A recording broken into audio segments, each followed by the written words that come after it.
Krish update या YouTube चॅनलवर तुमचं स्वागत. तर शेतकरी मित्रांनो, आज जवळजवळ 2 आठवडे झालेले आहेत जूनचे आणि तरीसुद्धा मान्सून महाराष्ट्रात आलेलं नाही. तर मान्सूनबद्दल आपल्या पावसाबद्दल या व्हिडिओमध्ये माहिती पाहणार आहोत. तर माहिती पाहण्याच्या अगोदर शेतकरी मित्रांनो, तुम्ही जर पहिल्यांदा चॅनलवर आला असेल चॅनलला सबस्क्राईब करायला विसरू नका, जेणेकरून नवनवीन लेटेस्ट अपडेट तुम्हाला लवकरात लवकर या चॅनलवर तुम्हाला मिळून जाईल. शेतकरी मित्रांनो, आपण पाहूया की अफगाणिस्तानने मान्सूनची वाट अडवलेली आहे आणि सध्या रत्नागिरीमध्ये मान्सून सध्या आहे आणि प्रशांत महासागरातील अल निनोचा प्रभाव व अफगाणिस्तानाकडून येणाऱ्या गरम व कोरड्या वाऱ्यांमुळे मान्सूनची वाटचाल रोखली गेली असून मान्सून सध्या रत्नागिरीमध्येच रेंगाळलेला आहे. जर अफगाणिस्तानमधील जे गरम वारे जे आहेत त्यामुळे सुद्धा मान्सूनवर प्रभाव पडत आहे आणि त्यामुळे मान्सूनची जी दिशा आहे ती थांबलेली आहे.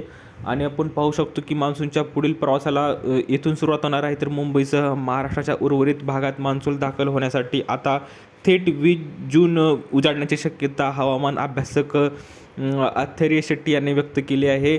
मान्सून सीमा सध्या हरणे, सोलापूर, हैदराबाद, धनबाद आणि मुझफ्फरपूर या भागातून जात आहे.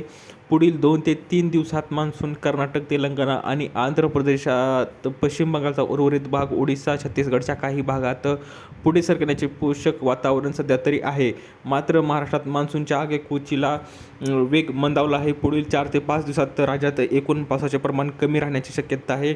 संपूर्ण कोकण, गोवा, मध्य महाराष्ट्र, मराठवाड्यात 13 ते 19 जून दरम्यान केवळ काही ठिकाणी किंवा तुरळक स्वरूपात पाऊस पडू शकतो किंवा पडणारही नाही. तर खूपच खराब म्हणजेच वाईट बातमी सध्या शेतकरी मित्रांनो सध्या तरी आहे.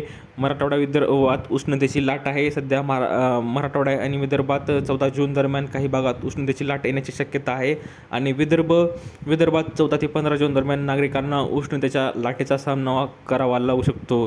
तर सांगायचं झालं तर थोडक्यात तर अजून जास्त ऊन पडणार आहे शेतकरी मित्रांनो आणि पाऊस तर नाहीच.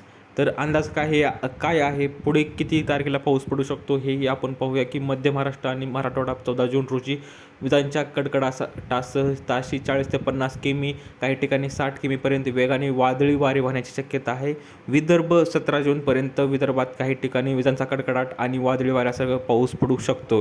तर शेतकरी मित्रांनो, ह्या वर्षी कसलाही म्हणजेच जूनमध्ये तर पाऊस नाही आहे आणि अल निनोचा प्रभाव आता चालू झालेला आहे आणि ह्या अल निनोमुळं आणि मान्सूनच आलेलं नाही शेतकरी मित्रांनो. तर अशी हे अपडेट आहे. जर हवामानात काही चेंज झाला तर मी तुम्हाला लवकरात लवकर कळवीनच. दिलेली माहिती समजली असेल तर व्हिडिओला लाईक करा, जास्तीत जास्त शेअर करा, चॅनलला सबस्क्राईब करायला विसरू नका. तर भेटूया पुढच्या व्हिडिओमध्ये. तोपर्यंत धन्यवाद.